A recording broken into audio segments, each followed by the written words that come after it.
Assalamualaikum warahmatullahi wabarakatuh. Perkenalkan, saya Rahman Fadil Subahan, mahasiswa program studi Hukum Tata Negara semester 4. Pada kesempatan kali ini, saya akan menyampaikan materi terkait dengan hak asasi manusia dalam konteks negara hukum, khususnya di Indonesia. Menjadi salah satu persyaratan untuk mendapatkan nilai ujian tengah semester mata kuliah Hukum Tata Negara yang kemudian diampu oleh dosen Dr. Haja Siti Aisyah, SPD, SH, MM, MH. Langsung saja masuk kepada pembahasannya. Oke, baik. Berbicara masalah hak asasi manusia, apa yang kemudian dimaksud dengan hak asasi manusia?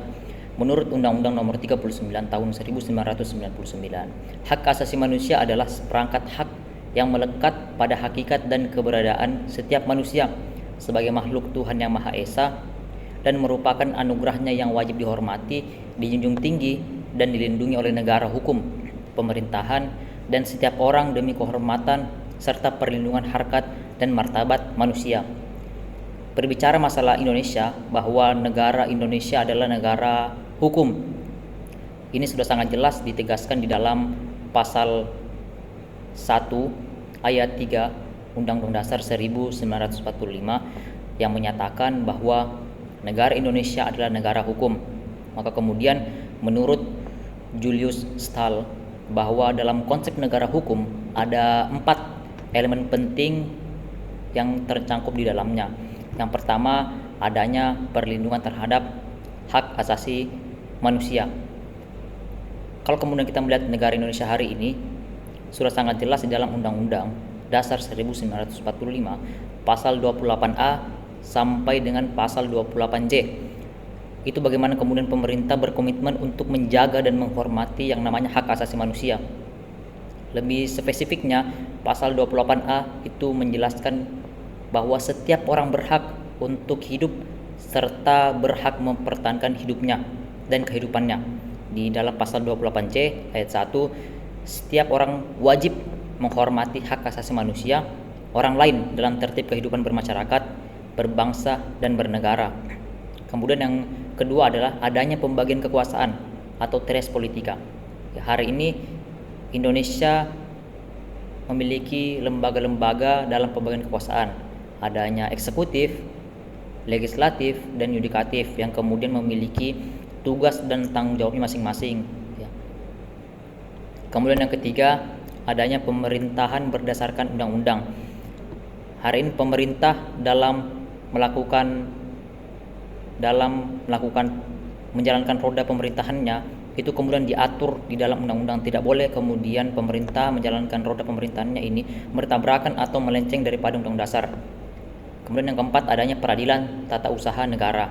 Sejauh pemahaman saya ada 26 peradilan tata usaha di negara Indonesia. Artinya negara Indonesia sebagai negara hukum itu sudah memenuhi 4 elemen penting dalam negara hukum yang disebutkan tadi oleh Julius Stahl.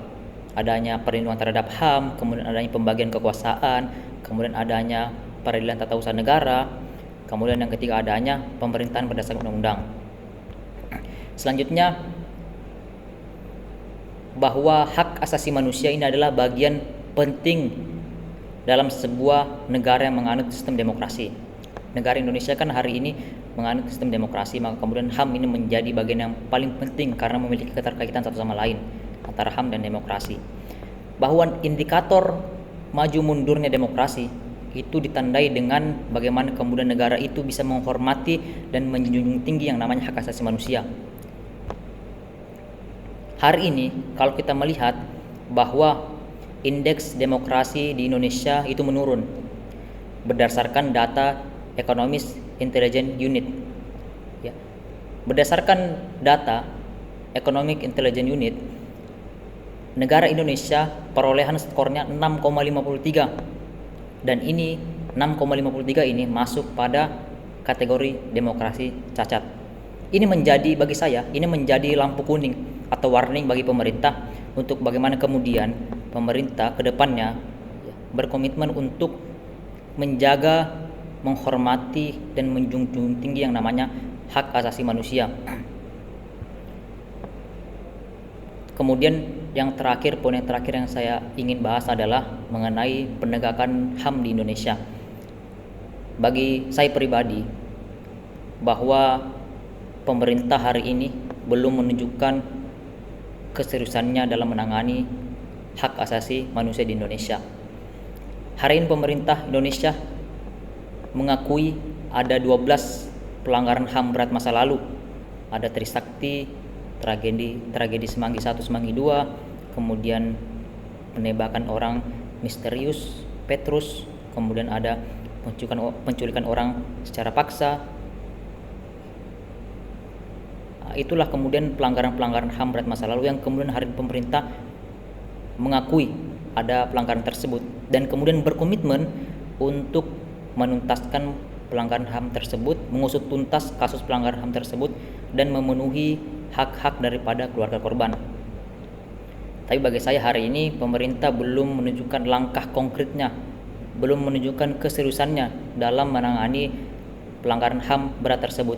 Alih-alih kemudian pemerintah hari ini menunjukkan keseriusannya, menunjukkan langkah konkretnya untuk menangani kasus pelanggaran HAM, hari ini pemerintah kemudian belakangan ini kita dihadapkan lagi dengan pelanggaran HAM. Ada Wadas, ada Rempang dan Seruyan. Bagi saya penegakan HAM ini belum kemudian sukses 100%. Masih perlu adanya reformasi birokrasi, penguatan aparatur negara dan lain sebagainya. Untuk kemudian bagaimana negara ini bisa benar-benar menunjukkan keseriusannya, menjaga komitmennya untuk menjunjung tinggi, menghormati dan menjaga yang namanya hak asasi manusia.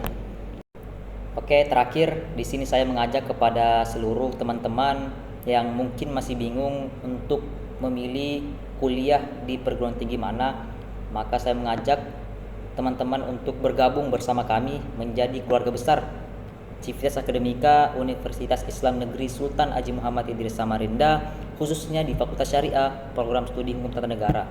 Mungkin sekian dari saya, kurang lebihnya mohon dimaafkan. Billahi taufiq wal hidayah. Wassalamualaikum warahmatullahi wabarakatuh.